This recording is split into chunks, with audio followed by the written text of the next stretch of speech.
Makasih ya, saudari moderator. Teman-teman, saya mohon tes suara ketangkap, kedengaran maksud saya, ya. Halo. Sangat jelas, Romo. Oke, terima kasih. Ya, pertama-tama saya mau memakai kesempatan ini untuk mengucapkan terima kasih kepada panitia Keju kelas Jumat untuk memakai kesempatan ini memberikan presentasi tentang Bushido.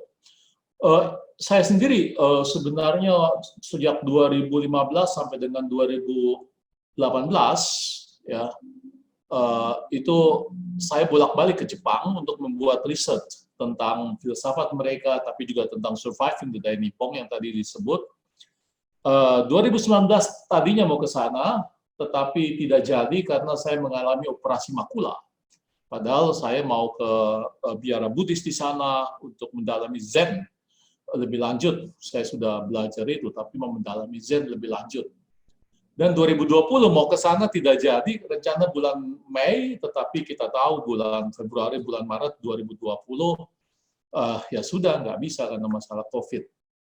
Jadi saya membuat riset ini, yang sekarang ini sebenarnya dari catatan-catatan perjalanan, dari komunikasi dengan orang Jepang, dari dosen-dosen filsafat, dari buku-buku yang saya baca.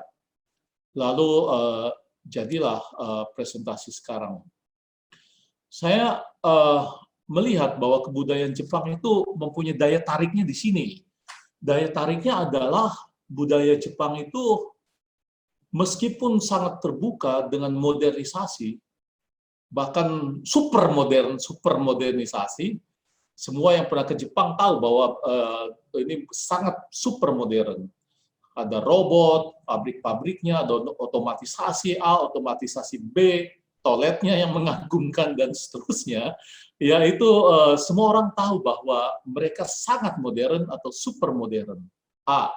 Tetapi yang menarik juga B adalah bahwa meskipun mereka modern ya, itu mereka sangat memelihara budaya dan tradisi mereka. Sehingga di mana-mana itu tampil dan present itu budaya mereka, cara mereka menghayati hidup ya. Ya dengan macam-macam misalnya barang-barang ya, dan bagaimana barang-barang dikemas dengan teliti, bagaimana mereka bersikap sopan santun terhadap orang, kebersihan yang dijaga, ketertiban yang dipelihara, ya, segala sesuatunya itu sungguh-sungguh sangat Jepang, tetapi juga sangat modern, bahkan super modern. Saya lama di Jerman juga, saya lama di Frankfurt, saya lama di Eropa, dan juga lama di München, pernah juga di Perancis.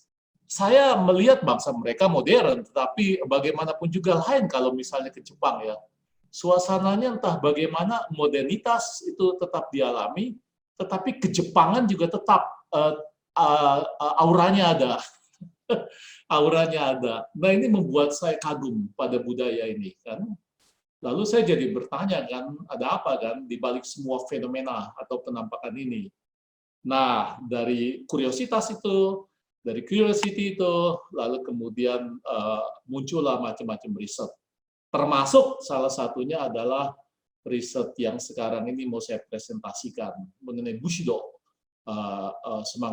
semangat etika Jepang. Ya. Nah, saya mau masuk di sini. Ada tema-tema lain yang saya mau bahas, tema filsafat misalnya. Saya by the way juga membahas tentang tema filsafatnya. Ya, semester ini saya memberi kuliah filsafat Jepang di STF. Ya, dan ini Bushido itu salah satu etikanya. Sejarah gerejanya juga sudah saya bahas tentang Kakure Kristen, tentang hidden Christians yang ditindas selama 7 generasi di situ. Nah ini itu saya ikut riset, tetapi sekarang temanya adalah Bushido. Maka supaya langsung pada perkaranya saya mohon izin untuk men-sharingkan bagian saya itu. Saya sebentar dulu saya cek apakah sorry ya, apakah ini kelihatan ya, mungkin sudah ini dia. Mohon respons apakah ini kelihatan. Kalau Ya, mau, sudah kelihatan, Romo. Sudah jelas. terima kasih. Baik. Nah, inilah dia teman-teman Bushido. Bushido itu dari 3 kata Bushido. Ini dalam bahasa Jepang bacanya Bushido. Tapi dalam bahasa Mandarin, ini kan kanji Mandarin sama. Jepang dengan kanji Jepang dan kanji Mandarin sama. Ini sebenarnya dalam bahasa Mandarin Wushu Tao. Ini Tao, ini Wushu. Tao berarti jalan ya, Tao, Wushu Tao berarti jalan. Saya nggak tahu karena bahasa Mandarin biasanya ucapannya sedikit ada 4 tekanan kalau nggak salah 4 melodi, sehingga kalau melodinya keliru bisa artinya beda. Nah, tapi kanjinya sama. Ini Bushido, itu berarti do ini atau jalan, Tao dalam bahasa Mandarin itu berarti jalan dalam arti bukan jalan di gang-gang begitu, tapi jalan dalam arti bahwa ini sesuatu yang memanggil kita untuk kita ikuti, yang memanggil kita untuk kita lakukan. Maka kan kalau kita ingat kitab suci, Yesus juga menyebut dirinya saya jalan kebenaran dan hidup ya. Itu jalan dalam arti bukan sesuatu yang dilalui, tetapi yang kita ikuti ya, kita mau tiru juga ya. Suatu hal yang praktis, maka dari itu juga di sini memuat seni. Jadi sebenarnya juga bisa dikatakan sebuah seni dalam arti ini kan penuh juga perasaan, penuh juga kepekaan, sensibilitas ya. Maka inilah dia jalan petarung Bushido, Wushu. Wushu dalam bahasa Mandarin kan Wushu itu main berkelahi kan, bertarung. Itulah dia tulisannya dalam bahasa Jepang. Ada macam-macam tema ini saya akan bagi saja ke dalam sebentar kok saya tidak bisa mengapanya memajukannya ke mana? Bagaimana memajukannya? Sebentar. Saya ini kah? Oh bukan. Ini. Biasanya turun ke bawah. Nah, ini dia. Ini sudah kan? Oh, ya kan? Ya, sudah Romo. Ya, sudah lihat. Ternyata Ini tinggal sudah. ya. Teman-teman sudah lihat ini kan? Ya. Nah, Bushido itu pertama kita mencari tahu asal dari mana dia dulu, sebelum nanti kita melihat konsepnya yang ternyata mengalami perkembangan, jadi dari dulu sampai sekarang itu berubah, atau aksentuasinya itu berbeda-beda, ya berdasarkan perkembangan zaman. Tetapi kita lihat unsur penting dari Bushido, yaitu adalah itu dibentuk oleh 3 elemen kultural.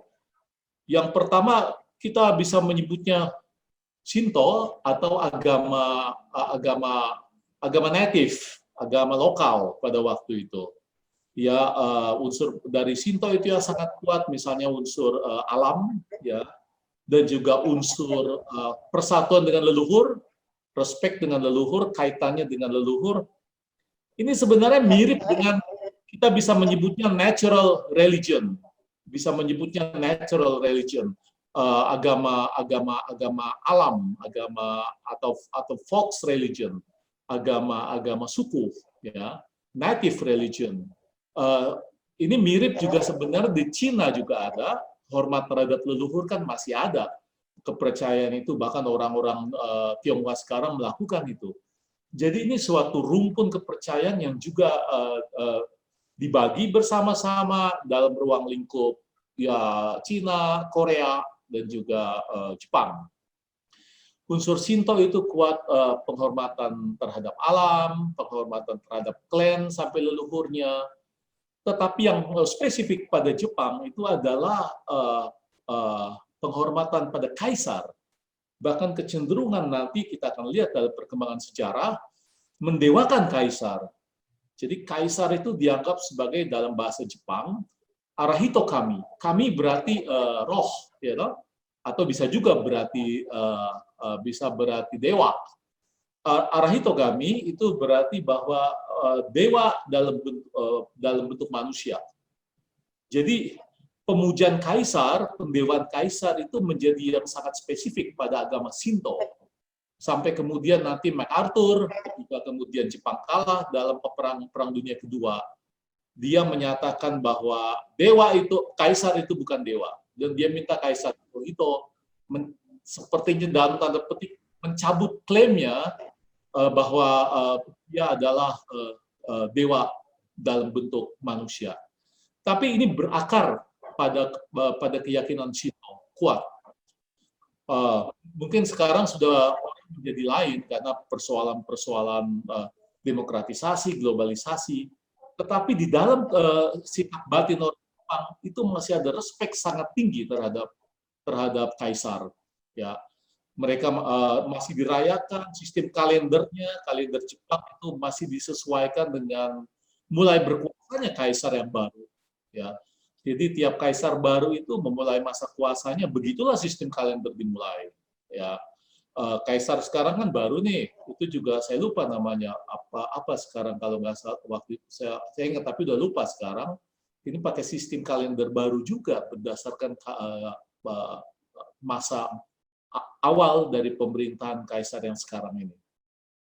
Jadi Shinto membentuk keyakinan itu, ya, pendewaan kaisar, belajar dari alam, penghormatan terhadap klan, termasuk juga leluhur yang sudah mati, ya. Bahkan mereka punya pesta, itu pesta orang mati namanya, ya, Gion namanya. Oh bukan Gion, saya lupa lagi namanya karena kan jarang ke sana juga, apalagi dirayakan pada waktu bulan Agustus itu musim panas. Ini mereka merayakan itu obong, tulisannya obon, bacanya obong. Matsuri, festival orang mati.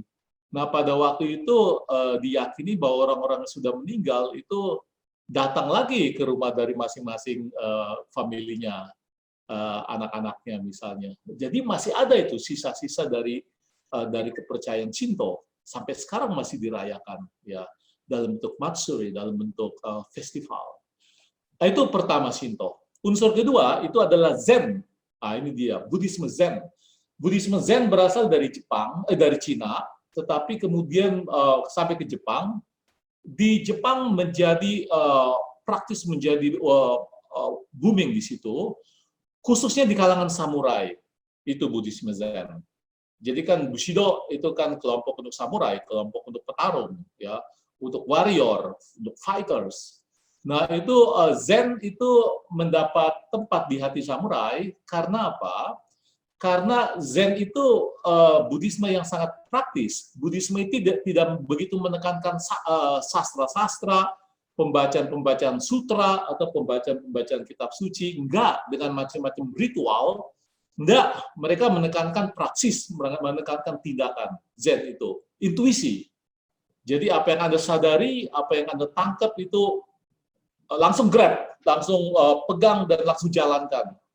Jadi unsur yang menekankan intuisi, ya, bukan sebuah studi mendalam terhadap misalnya ajaran-ajaran, terhadap sutra-sutra, terhadap teks-teks kudus. Zen.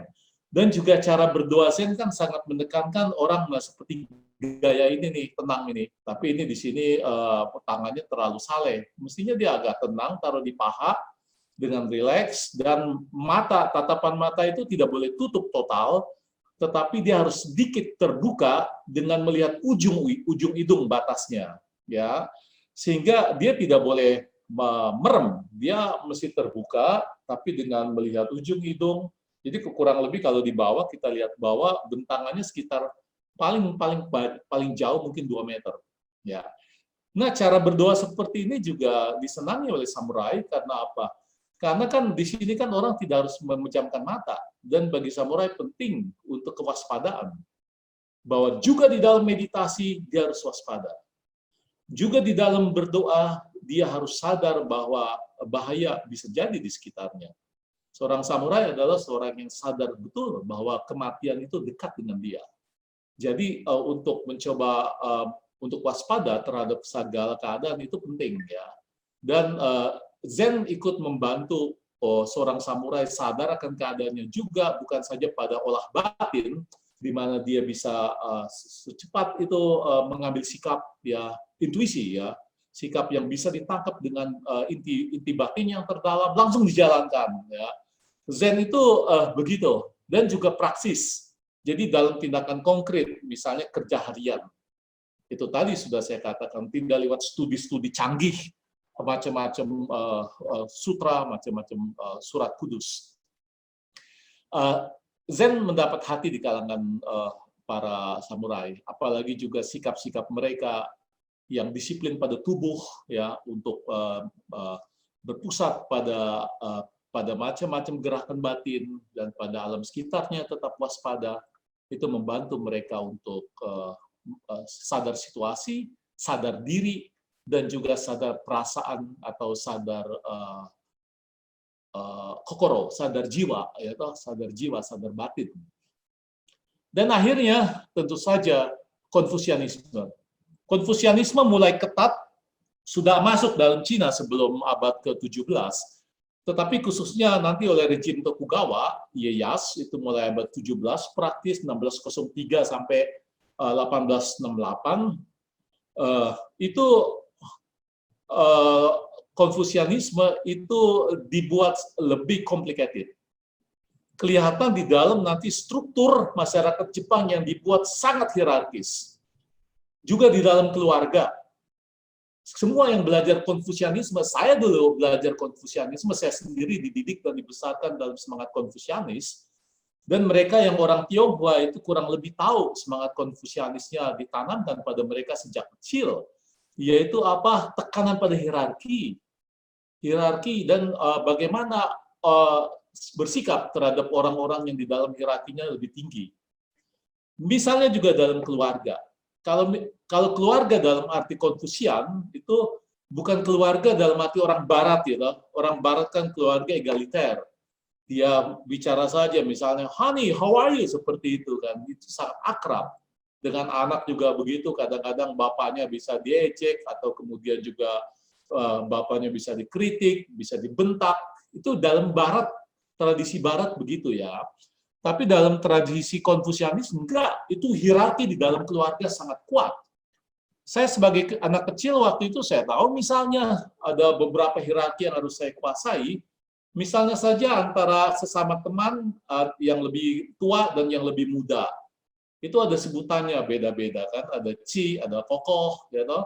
Hal yang sama juga di dalam keluarga inti, ya toh. Adik menghormati koko atau cici, kan? Apalagi laki-laki terutama. Laki-laki itu dalam keluarga Konghucu itu sangat penting posisinya. Itu level pertama, ya, antara teman, antara anak, satu sama lain, mana yang lebih tua, mana yang lebih muda. Harus menghormati yang lebih tua, ya. Yang lebih muda itu harus sadar bahwa dia posisinya itu taat pada yang lebih tua. Lalu di dalam itu juga antara anak lapisan kedua, itu level kedua adalah antara anak terhadap orang tua. Nah, itu kan sangat hierarkis itu, ya. Itu anak harus memberikan sikap yang penuh respek terhadap orang tua. Orang yang dikatakan orang tua itu diiyakan, ya. Lalu di level ketiga itu antara si istri terhadap suami, ya. Suami itu sangat sentral peranannya. Jadi memang sangat macho ini kan, sangat laki-laki, ya, itu mendapat tempat tinggi di dalam keluarga Konghucu seperti itu, ya. Dan akhirnya itu adalah antara si suami dengan pimpinannya, artinya dengan bosnya misalnya di tempat kerja, atau dengan dengan kaisar atau dengan tuan tanah, tuannya di mana dia mengabdi. Dan akhirnya kaisar sendiri itu dengan Tian. Tian itu, ini bahasa menarik nih, bahwa orang Jepang maupun orang Tionghoa, orang Cina, itu tidak punya kata khusus untuk Tuhan. Mereka punya kata Ten dalam bahasa Jepang atau Tian dalam bahasa Mandarin, yang sebenarnya bisa berarti langit, ya, heaven, atau bisa berarti Tuhan, ya. Jadi menarik itu kata langit, kata heaven, atau bisa berarti juga, atau bisa berarti alam, ya, nature, itu juga bisa berarti Tuhan, ya. Jadi penghormatan antara, kalau orang religius akan menyebutnya Tuhan lah. Jadi antara kaisar terhadap yang lebih tinggi. Dan Konghucu itu menekankan hierarki seperti itu mulai dari level bawah sampai dengan level tian, level langit ya, hormat, respect terhadap langit, respect terhadap alam, terhadap Tuhan. Ini sesuatu yang diajarkan, sikap terhadap guru itu menjadi penting dalam Senseian, karena guru itu memberikan kepada mereka pengetahuan yang penting untuk kehidupan mereka. Maka di dalam tradisi Konghucu itu guru mendapat tempat penting, ya, sensei dalam bahasa Jepang kan, itu mendapat penghormatan. 3 elemen kultural inilah yang membentuk nanti apa yang disebut Bushido, jalan sang petarung. Agama lokal dalam bentuk Shinto, Buddhisme Zen dengan tekanan pada intuisi, tekanan pada latihan-latihan yang sifatnya praksis, bukan pada pembacaan teks-teks sutra, teks-teks kudus, dan Konfusianisme dengan keketatan hierarki, senior, junior, hormat, sopan santun. Ya. Ini menjadi dasar dari Bushido. Sekarang baru dengan background ini, kita masuk ke dalam apa itu Bushido. Nah, Bushido sendiri itu ternyata ada lapisan-lapisan, ada layers dari paham ini, dari konsep dari Bushido di dalam sejarah Jepang. Yang pertama kita sebut saja sebelum tahun 1600, itu yang tadi saya bilang sebelum Tokugawa, itu shogunat atau bakufu, itu pemerintahan shogunat dari Tokugawa, itu menjadi berkuasa selama 7 generasi, mulai abad ke-18. Jadi kita bedakan sebelum abad 18, 1600. Mengapa 1600 penting? Karena 1600 itu ada pertempuran besar nanti antara kelompok Tokugawa, Ieyasu dengan Ishida Mitsunari. Nanti kita akan masuk. Intinya sebelum itu Bushido itu merupakan etos kesatria atau etos petarung sebelum pusatnya di Jepang. Nanti pemerintahan Tokugawa itu akan memindahkan pusatnya bukan di Kyoto tetapi di Edo. Edo itu berarti Tokyo. Nah, pada masa ini ya Bushido itu belum ada secara istilah. Ini zaman perkelahian. Zaman yang disebut Sengoku Jidai. Nanti kita akan lihat satu demi satu. Yang kedua itu masa Edo, itu mulai berkuasanya dinasti Tokugawa Ieyasu, yang masanya terbentang dari abad ke-17 sampai dengan abad ke-19. Bayangkan, sekitar 250-an lebih, berarti 7 generasi. Dinasti Tokugawa ini berkuasa, ya. Lalu pusatnya itu bukan di Kyoto atau di Nara, melainkan pusatnya adalah di Edo, sekarang disebut Tokyo. Nah, di sini nanti kita lihat bahwa artinya apa itu Bushido. Lalu sesudah Tokugawa shogunatnya runtuh, masuklah ke dalam zaman kekaisaran Meiji yang disebut dengan restorasi Meiji, di mana kelas samurai yang justru sangat menekankan Bushido, itu dihapus. Kita akan masuk ke situ. Lalu sesudah, di situ nasionalisme Jepang sangat kuat, lalu muncullah Perang Dunia Kedua, di situ Bushido juga punya paham sendiri. Lalu sekarang, sesudah Jepang kalah, Bushido punya pengertian yang tersendiri. Sekarang, step by step, little by little, kita akan masuk sedikit lebih mendetail ke dalam layers dari Bushido ini. Yang pertama, sebelum 1600, ini dia. Sebelum 1600, saya mengatakan bahwa di sini orang berkelahi satu sama lain, kita sebut saja ya antar klan ya berkelahi, tuan tanah A melawan tuan tanah B, dan satu sama lain berperang untuk mendapatkan hegemoni dan kekuasaan. Maka di situ terjadi para adipati, para daimyo, para pimpinan lokal itu yang masing-masing punya kelompok samurainya. Samurai berarti abdi ya. Samurai bukan pedang. Samurai itu berarti abdi dalam bahasa Jepang. pedangnya namanya katana, ya toh? Dan katana yang besar, saya punya di belakang ini katana yang 1 meter lebih begitu, lalu yang tengah sekitar 80 cm itu adalah wakizashi, seorang samurai membawa minimal 2 pedang, dan yang terakhir namanya tanto sekitar 60 cm, dan biasa dipakai ya, untuk harian-harian, kalau misalnya membuat ukiran, atau kalau misalnya untuk ritual, seppuku atau bunuh diri, itu yang dipakai pedang yang 60 cm yang ada di bawah itu. Nah, samurai bukan pedang, samurai berarti orang, berarti abdi. Abdi dari daimyo, abdi dari kaisar, emperor, tuan tanahnya. Nah, pada zaman itu terjadi yang disebut Sengoku Jidai, peperangan antar adipati. Di situ masing-masing mau mendapat hegemoni sehingga terjadilah peperangan itu.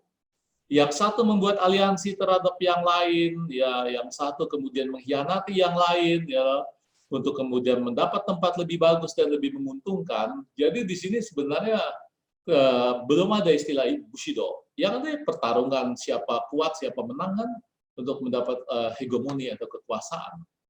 Nah, baru sesudah ini, sesudah mulai 1600 sampai sesudah itu, mulai kemudian 1603 sampai 1868. Disinilah mulai berlaku yang disebut Tokugawa Bakufu. Tokugawa Bakufu berarti sebenarnya Bakufu berarti pemerintahan tenda. Pemerintahan tenda itu pemerintahan militer karena di dalam tenda kan. Nah, di situ pemerintahan para samurai ya. Dan yang mulai itu adalah ketika bulan Oktober 1600 terjadi perkelahian 2 kelompok besar.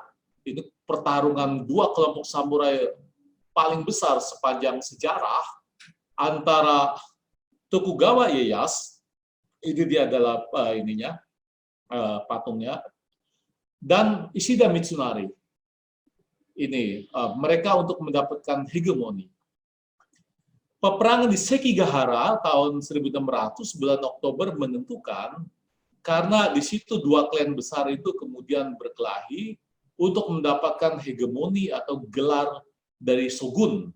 Shogun itu gelar untuk berarti pangap, panglima angkatan bersenjata, sekaligus perdana menteri. Karena apa? Karena kaisar itu tidak punya peran politik yang lebih real. Mengapa? Tadi sudah saya bilang, menurut keyakinan Shinto, kaisar itu keturunan dewa. Dan bagi dewa itu mengurus hal-hal yang praktis dalam pemerintahan sipil, itu kan kotor, ya nggak oke, nggak bagus. Maka yang memerintah secara sipil harian itu, termasuk angkatan bersenjata, itu adalah shogun. Memang kaisar di atas, tetapi kaisar tidak mengurus persoalan-persoalan praktis begitu. Dia keturunan dewa. Dan terlalu kotor urusan-urusan itu, sehingga shogun yang menangani itu. Nah, ada 2 kelompok yang berkelahi. Kelompok Ishida Mitsunari kalah dalam pertempuran Sekigahara 1600 bulan Oktober, dan tampillah pemenangnya ini.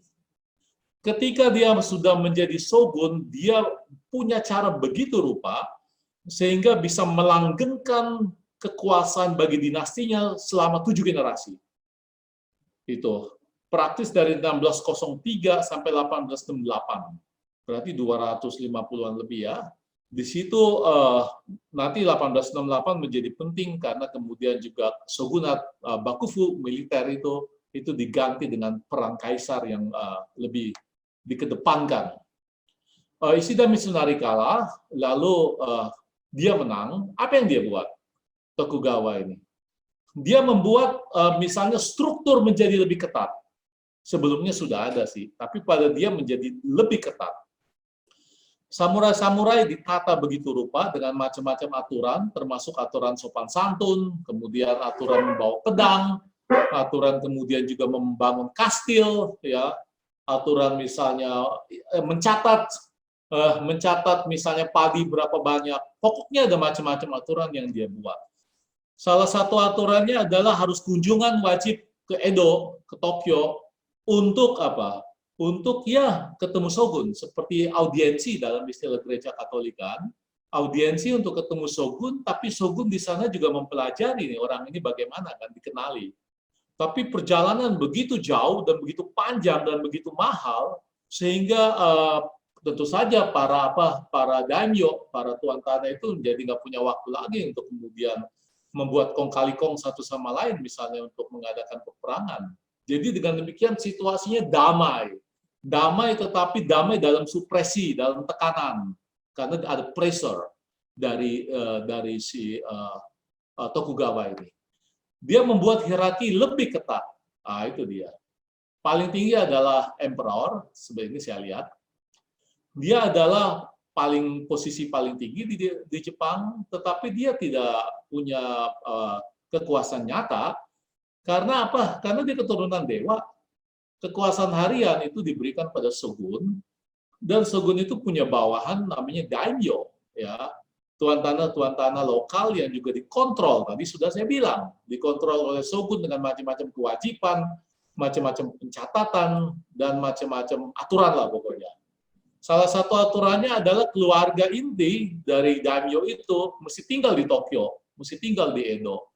Sebenarnya sekaligus ini merupakan cara bagi shogun untuk menyandera, ya, keluarga inti. Dengan demikian nanti nggak ada pemberontakan. Itu yang tadi saya bilang liciknya. Ya, no? Lalu juga di bawah dari daimyo itu adalah samurai. Samurai ini abdi, ya, mereka itu para petarung. Di bawah samurai kelas berikut adalah petani, ya, petani dengan misalnya kelas-kelas artis yang memproduksi sesuatu, ya. Dan di bawah yang paling rendah itu adalah ini dia, pedagang. Mengapa pedagang dalam masyarakat feodal Jepang kuno itu rendah? Karena A, dia tidak memproduksi sesuatu, dia menjual barang orang, ya. Dan B, dia sebenarnya tidak bisa, yang namanya pedagang kan cuma cari untung doang kan. Dia tidak bisa diandalkan sebenarnya kesetiaannya.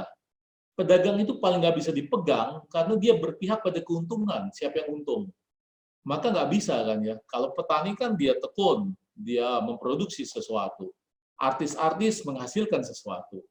Tapi pedagang ini enggak. Dia cuma mengambil dari orang lain lalu mendistribusikannya, lalu dengan duit lalu ada nilai tukar.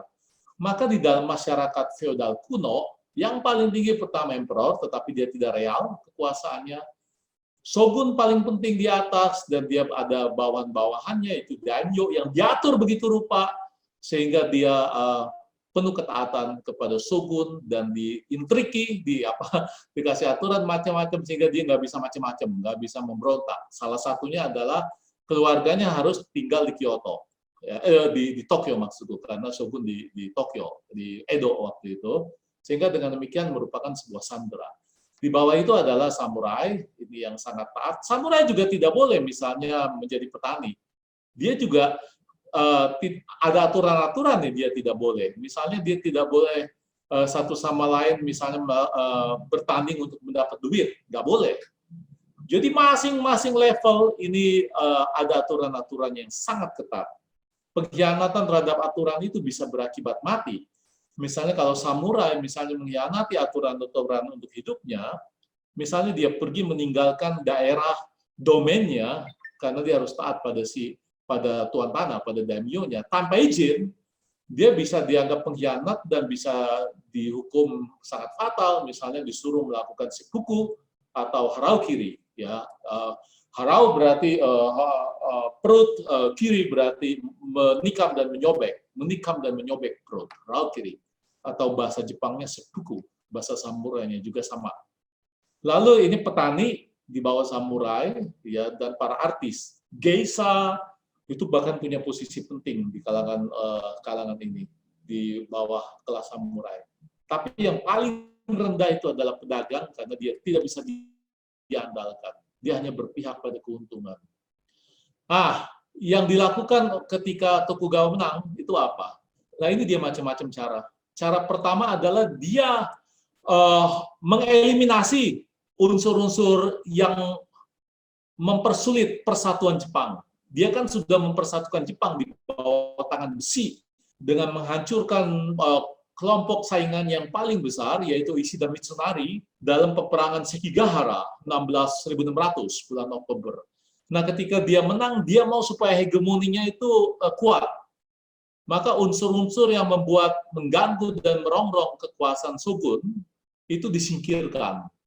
Salah satunya adalah waktu itu kekuatan Barat yang sudah datang tentu saja sebelum zaman Tokugawa, sudah pada zaman Nobunaga sebelumnya, itu sudah datang pada waktu itu, tetapi dalam perjalanan selanjutnya begitu kuat mereka, bahkan mereka punya persenjataan berat, yaitu meriam-meriam, ya, meriam-meriam yang kuat, bahkan dia bisa mendukung nanti orang-orang Barat itu, orang Portugis, mendukung misalnya kelompok-kelompok yang mau berperang atau mau melakukan pengkhianatan atau pemberontakan. Maka supaya Jepang itu steril dari unsur-unsur Barat, semua orang Eropa itu, orang Barat itu diusir dari Jepang. Mereka yang mau maju, termasuk misionaris, itu dihukum mati. Maka ada penindasan terhadap agama, waktu itu praktis agama Katolik ya, karena agama Protestan waktu itu masih baru, belum begitu berkembang, karena kan abad pertengahan, 1500-1600. Luther kan baru sekitar 1515 sekian ya. Jadi gereja Katolik yang sudah lama, khususnya di situ, itu dikejar-kejar dan mereka ditindas. Jadi bayangkan mereka itu ditindas secara sistematik, masif ya, dengan cara misalnya disalibkan ini. Mereka tidak disalib seperti Kristus disalib, tapi dipasang begini, lalu nanti ada yang bawa tombak tuh kalau Anda lihat. Lalu nanti kalau ada perintah dari aba-aba, lalu ditusuk dari ketiak kiri ke tembus, lalu ketiak kanan ditembus, dibuat silang, bes, lalu kemudian mati. Jadi dia tidak disalib sebagaimana Kristus, meskipun artinya dengan paku, tetapi lebih nanti ditombak dari silang itu sampai jantungnya ditembusi tombak itu. Jadi para misionaris itu misalnya dihukum mati, dan berapa dari mereka coba-coba ditangkap serius. Lalu kalau kemudian, supaya kemudian tidak ada lagi sisa-sisa Barat, dalam hal ini lewat agama Kristen, dilakukan apa yang disebut fumie. Fumie itu berarti berarti lukisan ya, gambar ya, sedangkan fumi berarti menginjak. Jadi dia harus menginjak gambar-gambar kudus atau meludahi gambar kudus itu. Dengan demikian di depan umum dia harus menyatakan diri murtad dari keyakinan Katoliknya, keyakinan Kristianinya. Diawasi oleh apa? Oleh daimyo, oleh tuan tanahnya. Dan habis itu dia didaftarkan ke dalam kuil Buddhis.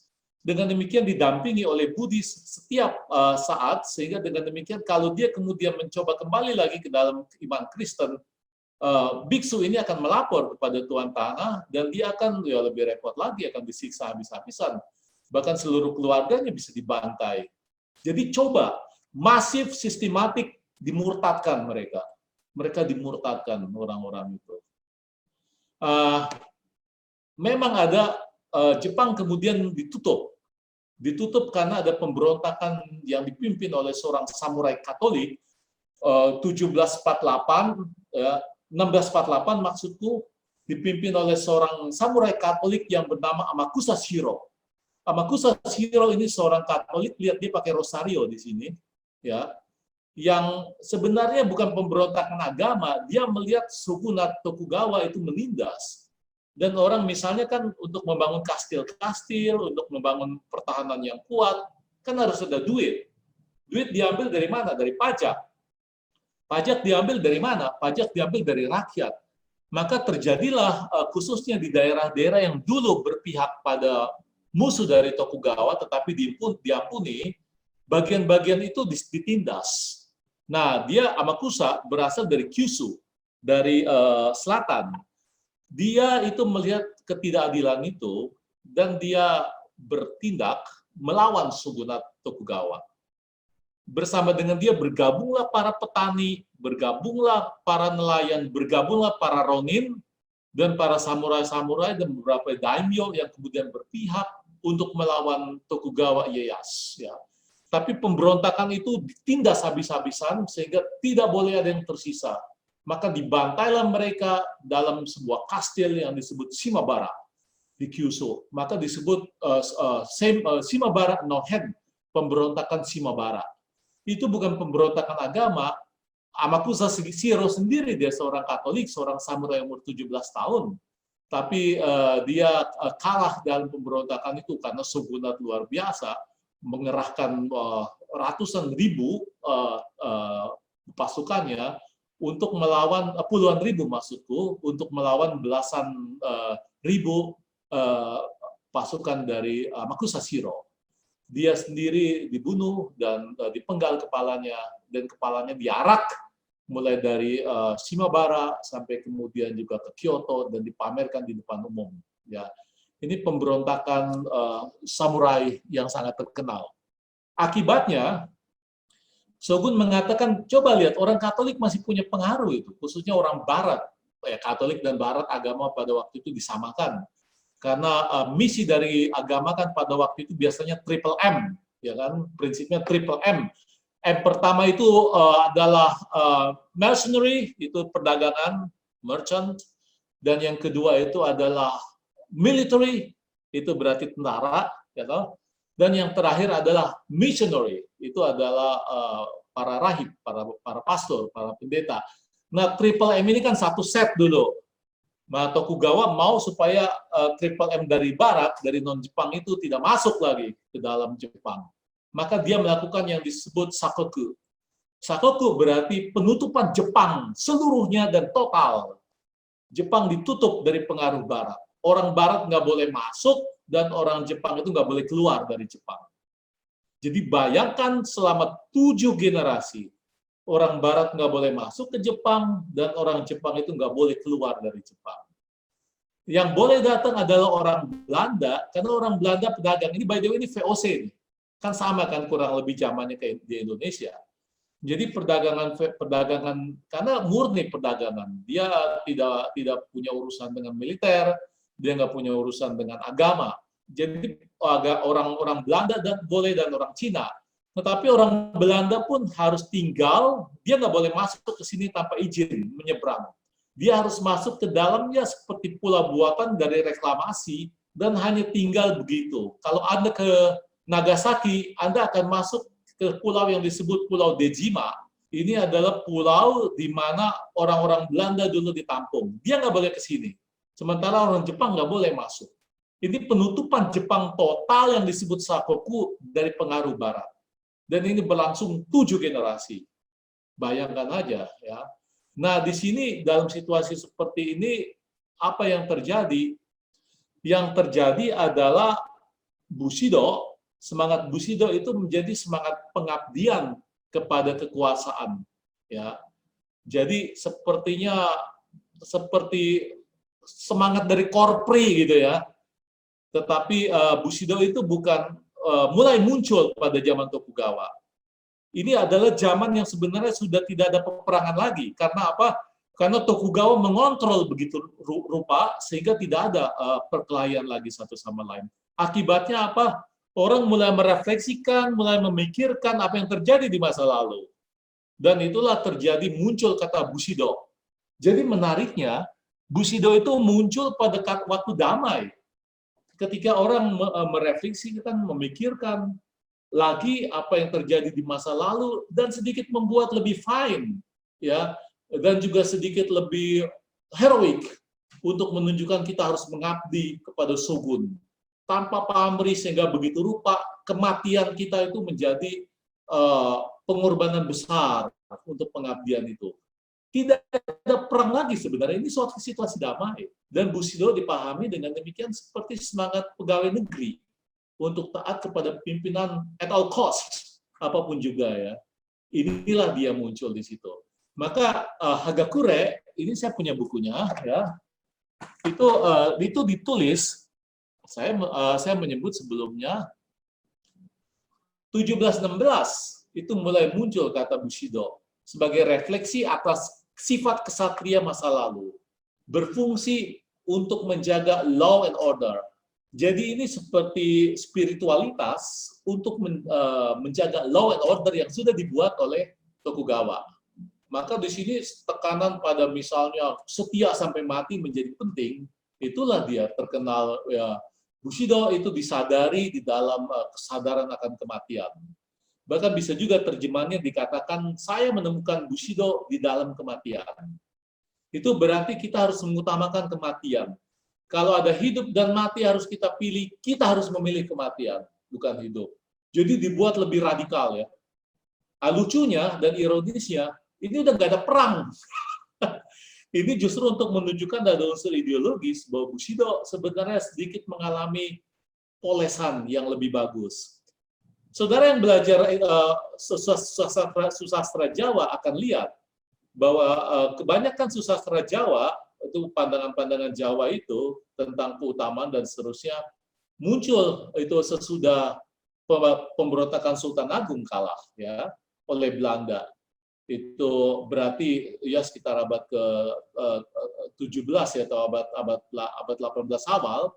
Di situ kelihatan bahwa juga keutamaan-keutamaan kejawaan itu baru direfleksikan lebih fine dan juga dibuat lebih indah. Karena apa? Karena tidak begitu real. Orang memikirkan, orang merefleksikan itu. Hal yang sama dengan Bushido. Bushido juga dibuat memang sangat tegas, sangat heroik, dan membangkitkan itu semangat pengorbanan tinggi. Nah, itulah dia Bushido dalam arti ini.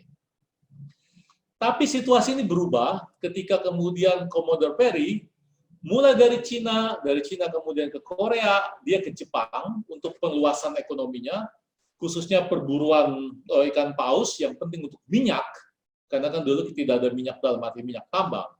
Jadi minyak untuk macam-macam kepentingan minyak itu diambil dari perburuan ikan paus, kemudian sampai ke Jepang. Kalau Anda nonton film Moby Dick kan berada juga pada situasi seperti ini.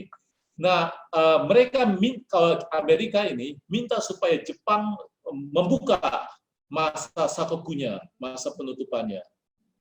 Kalau enggak, kami akan gempur kamu.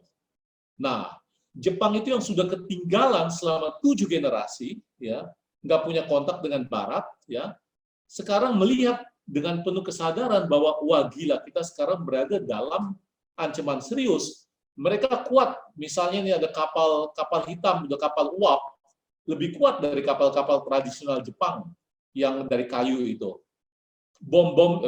Kanon-kanonnya, meriam-meriamnya juga hebat. Maka dari itu repot, dan senjata militernya juga mereka lebih maju. Maka Jepang dipaksa untuk terbuka terhadap Barat. Nah, disitulah teman-teman ada terjadi tegangan sana-sini ya. Ini adalah Commodore Harris yang minta Jepang memaksa untuk membuka daerahnya untuk penguasa-penguasa baru. Atau orang-orang Barat ya, maksud saya mulai dari Jepang, mulai dari Amerika kemudian nanti Jerman masuk juga Inggris, lalu juga orang-orang Barat yang lain kemudian mulai masuk ke Jepang. Akibatnya apa? Akibatnya kan masa Shogunat itu menjadi goyang. Mereka lalu akhirnya sesudah macam-macam keputusan daripada kita dihancurin, lebih baik kita membuka diri terhadap Barat. Dengan demikian Jepang terbuka terhadap Barat, menutup masa sakokunya, ya, dengan demikian mulai orang-orang Barat masuk ke Jepang. Dan disitulah berakhir, karena Shogunat dianggap sebagai lemah, orang-orang yang merasa mau mementingkan kaisar, ya, mereka mau mengembalikan kekuasaan kepada kaisar kalau gitu. Shogunat itu sudah lemah, mereka itu impoten. Mereka kalah pada kekuasaan Barat, kalau gitu kemudian kita taat saja kepada kaisar. Maka Shogunat itu hancur sesudah berkuasa selama kurang lebih 7 generasi, Shogunat Tokugawa. Ya. Nah, kelas samurai dihapus, inilah dia saudara sekalian. Kalau Anda nonton film The Last Samurai dari Tom Cruise, itu background-nya ini. Jadi kelas samurai dihapus, mereka tidak boleh pakai kuncir lagi, kuncirnya harus dipotong. Sebelumnya biasanya samurai ada kuncir yang botak itu yang ditarik di tengah, dan juga nggak boleh bawa pedang lagi, yang merupakan lambang dari samurai. Pedang nggak boleh. Semua harus menjadi seperti orang biasa. Nah, kekuasaan shogun hancur, kekuasaan samurai juga kemudian dihapus, dia bukan kasta lagi, dia tidak berkuasa lagi. Samurai boleh masuk ke dalam kelompok karyawan, clerk, atau kelompok masuk ke dalam tentara, silakan bergabung. Sekarang masuklah tentara-tentara profesional yang dilatih orang-orang Barat. Nah, dalam film Tom Cruise, film Last Samurai, di situ background-nya. Meiji, kemudian kaisar itu naik, orang lebih senang bahwa kaisar berkuasa daripada shogunat yang impoten itu. Lalu dia mulai berkuasa dan dia melakukan yang disebut restorasi. Restorasinya terdiri utamanya dari 3. Tentu saja yang pertama tentu saja politik ya, berkuasa bersama dengan Barat, harus kemudian juga kerjasama ya. Tapi program ke bawahnya terdiri dari 3 bagian. Bagian pertama adalah pendidikan. Anak-anak dididik dan juga perempuan-perempuan dididik. Pendidikan Barat masuk, dan dengan demikian Jepang menjadi hebat sekali pada waktu restorasi Meiji. Dari semua penduduknya waktu itu terdata hanya 3% yang buta huruf. Itu berarti 97% orang Jepang itu tidak buta huruf pada zaman Meiji, karena digenjot. Ya. Meiji itu melakukan restorasi yang dipuji dalam sejarah Jepang untuk pendidikan A, dan B untuk militer. Tadi saya sudah bilang dalam film Last Samurai itu ada. Ini di sini seragam-seragam baru menggantikan orang-orang Jepang yang pakai hakama dan pakai kimono itu. Tentaranya pakai hakama, pakai seperti rok begini kan ya lucu ya, nggak bisa kemana-mana nih. Kalau tentara modern kan begini bagus ya. Lalu juga yang kedua militer, yang ketiga adalah ekonomi, dalam hal ini industrialisasi. 3 ini, pendidikan, tentara, dan industrialisasi ekonomi membuat Jepang kemudian berkembang begitu pesat, sehingga dalam waktu singkat Jepang menjadi tampil sebagai negara yang bisa menaklukkan Rusia. Tahun 1905 misalnya, itu dia sudah bisa menaklukkan negara-negara Eropa, ya, bisa menyingkirkan misalnya mulai dari sebelumnya itu menendang Korea dari Cina, menendang Rusia dari Korea, maka Korea itu masuk di dalam protektorat Jepang. Lama sekali Korea dalam protektorat Jepang. Dia juga bisa menyepak kemudian nanti kekuatan-kekuatan Barat, Rusia misalnya disepak dari Korea, dan juga dalam peperangan laut itu Rusia kalah. Jadi Jepang sangat maju, dan juga politiknya. Di sini dari film The Last Samurai saya ambil bagaimana kemudian dia bekerja dengan Barat dan mulai membentuk negara yang dalam tanda petik monarki konstitusional. Raja punya dewan, tetapi ya tetap ada dewan yang kemudian ikut bicara.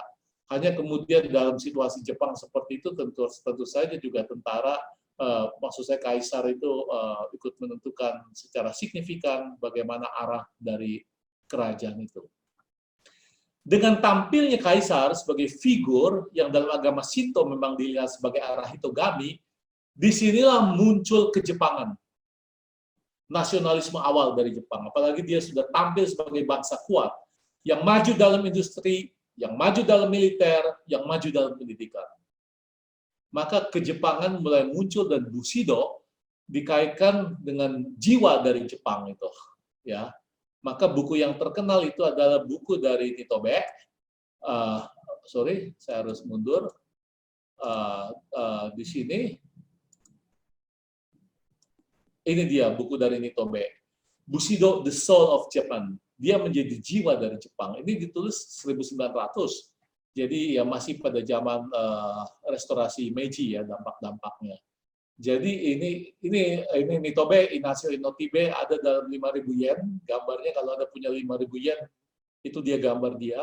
Dia menulis buku ini, saya tampilkan di sini ada, ini dia, Bushido. Ya, ini bukunya tentang Jepang, jiwa Jepang, Inasio Nitobe. Ya. Di sini intinya dia mengatakan bahwa ya memang judulnya begitu, Bushido itu menjadi jiwa dari Jepang. Jadi kalau mau Anda memahami Jepang, Anda harus memahami Bushido. Bushido berarti ya dengan demikian menjadi karakter Jepang, cara kerja Jepang, ya, yang mementingkan kejujuran, yang mementingkan setia sampai mati, dan juga mementingkan itu pengabdian total, ya, dalam hal ini kepada kaisar. Ya. Nah, itu dia. Oh, sorry, ini saya akan masuk lagi di sini. Ini berlangsung sampai kapan? Ini berlangsung sampai dengan mulai dari 1912 ya sampai dengan 1945, Jepang sudah mulai masuk ke dalam kancah peperangan antar bangsa. Di sini kaisarnya kemudian Hirohito, dia keturunan dari Meiji ya. Dan di situ kelihatan bahwa pengabdian kepada kaisar begitu penting dan Jepang tampil sebagai kekuasaan sangat sentral di dalam sejarah ya, dia bisa menendang Amerika dari Filipina ya, menyepak Amerika dari Filipina, dia juga bisa menendang Inggris dan juga Amerika dari Cina, sehingga Rusia sebelumnya dari Korea disepak, dan dia bisa menendang Prancis dari Vietnam dan Kamboja, dan dia menendang Inggris dari Myanmar, dan tentu saja dia menendang Belanda dari Indonesia. Coba bayangkan, bangsa Asia sekali untuk selama-lamanya dibebaskan dari kekuasaan asing oleh pasukan Jepang itu. Sekali untuk selama-lamanya. Ini kan berarti mereka sungguh-sungguh merasa sangat berjasa dalam pembebasan bangsa Asia dari pendudukan Jepang. Ya. Kemudian Jepang, Bushido menjadi apa? Bushido yang semula etika samurai, lalu menjadi nasionalisme dengan pendewan kaisar. Maka di sini penting bahwa ada di sini kaisar, di sini dikatakan bahwa to die for the emperor. Ya, Bushido menjadi nasionalisme dengan pendewa terhadap kaisar. Akhirnya, sekarang ini Bushido, The Soul of Japan, diterjemahkan dalam macam-macam bahasa. The Soul of Samurai ini bahasa Indonesia, ya lah. Nitobe ini bahasa Perancis, ini bahasa Italiano, ini bahasa Cina, bahasa Mandarin. Coba lihat tulisannya sama Bushido. Lalu ini bahasa Inggris, ya. Lalu banyak terjemahan. Sekarang bagaimana? Sekarang Bushido sudah mengalami yang disebut konstata psikologis, semacam tetapan jiwa dari orang murid Jepang ya. Ini sudah bukan lagi semangat samurai, tetapi sudah populer, sudah menjadi sebuah psikologis ya yang tetap dari orang Jepang, yang muncul dari pengalaman kolektif bangsa mereka dari masa lalu, warisan dari semangat untuk menghadapi tantangan zaman sekarang. Maka Bushido itu sekarang ya sudah menjadi seperti semangat orang Jepang ya pada umumnya. Dan Jepang sendiri Anda sudah lihat bahwa dia 7 generasi itu menjadi gen mandiri menurut saya kalau dari sudut genetika. Bayangin kalau Anda tidak bisa berkontak dengan Barat selama 7 generasi, orang Barat nggak boleh masuk dan orang Jepang nggak boleh keluar, itu menjadi gen mandiri, gen kejepangan. Ya. Gen kejepangan dari sudut gen, lalu semangatnya dari Bushido. Itu yang membuat orang Jepang itu sangat Jepang. Dan sangat tipikal, yang membuat dia beda gitu ya. Apalagi ini dipelihara dalam bentuk Budo. Budo itu Japanese martial arts. Terdiri dari semua konsep sebuah Japanese martial arts, itu bahasa Jepangnya konsep umumnya namanya Budo. Itu terdiri dari Kendo, nah ini Anda lihat di sini, terdiri dari Iaido, ya, nah ini di sini Judo, ya di sini, lalu juga Sumo juga masuk gulat ya. Jadi Aikido ini termasuk. Jadi ini konsep dipelihara di situ semangat samurainya, tetap terpelihara. Dan di Jepang semua anak itu diwajibkan atau Judo atau Kendo. Anak SD sampai dengan SMP. Jadi sekolah menengah itu wajib. Sehingga semangat samurai itu dijalankan lewat pendidikan formal. Lalu jika lewat seni, untuk tidak mau macam-macam, tetapi mereduksi segala perkara pada yang penting. Itu yang disebut wabi-sabi. Wabi-sabi itu adalah semacam kesetiaan, kesenangan pada kerapuhan. Nah, ini arsitektur dari wabi-sabi sangat terkenal di Jepang. Orang Jepang senang dengan yang tidak begitu perfect, tetapi terpelihara dengan setia. Jadi ada sedikit jelek-jelek, nah ini lihat ya, di Jepang begini-beginian banyak loh.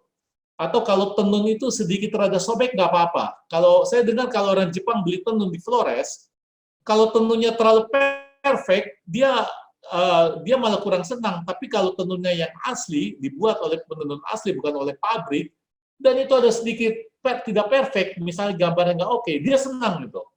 Itu yang disebut wabi-sabi, ya, kesenangan pada imperfection. Sadar bahwa dipelihara oleh manusia yang bisa punya kekeliruan juga. Maka dari itu imperfection itu dirangkul, ya. Itu yang disebut wabi-sabi. Nah, bukan wasabi ya, wasabi itu untuk apa namanya? Untuk sushi. Nah, di dalam arsitektur modern itu kelihatan, coba lihat. Bentuk-bentuk kayunya masih mentah. Anda lihat di sini. Ini bentuk wabi-sabi nih. Kayu-kayunya mentah ya, tidak begitu dicat mengkilat. Ada sedikit urat-urat kayu yang kelihatan, bahkan tambelan kayu-kayunya tuh di sini. Ya, jadi seperti membentuk karpet. Nah, ini di sini bentuk wabi-sabi. Dan Kaizen itu seni perusahaan Jepang yang berarti setia untuk apa? Untuk setia terus dalam segala keadaan. Nah, di sini Kaizen terjemahnya adalah continuous improvement, mulai dari perkara-perkara kecil diperbaiki, ya. Ini prinsip dari samurai sebenarnya. Maka di dalam samurai setiap orang harus latihan sangat ketat, terus dari setiap gerakan dievaluasi mana yang keliru. Nah, itu prinsip samurai Bushido itu masuk di dalam Kaizen, dalam perusahaan-perusahaan Jepang. Orang Jepang itu memperbaiki dari perkara-perkara kecil sebelum besar. Ini prinsip dari orang kalau belajar pedang kan dikontrol dan diawasi oleh senseinya, dan senseinya akan menilai setiap gerakan di mana dia keliru, dan orang harus membarui setiap hari. Jadi, dengan semangat gitu. Ini dengan demikian, Bushido menjadi seperti mentalitas orang Jepang untuk bekerja sekarang ya. Dia bukan lagi milik samurai, tetapi milik orang Jepang untuk bagaimana menikmati estetika ya dengan imperfection, bagaimana kemudian tidak punya semangat menyerah, sebagaimana kelihatan dalam martial arts ya, untuk kemudian memberi respect. Di dalam martial arts juga diajar respect. Saya sendiri belajar kendo, dan ini dia adalah kendo ini, kami dikasih latihan seperti ini. Lalu juga kalau misalnya menghantam orang dengan shinai namanya, kami harus memberi respect. Dan kalau orang yang sudah bertarung tapi sudah saya kalahkan, orang yang saya kalahkan saya harus memberi tunduk, saya harus memberi respect pada dia.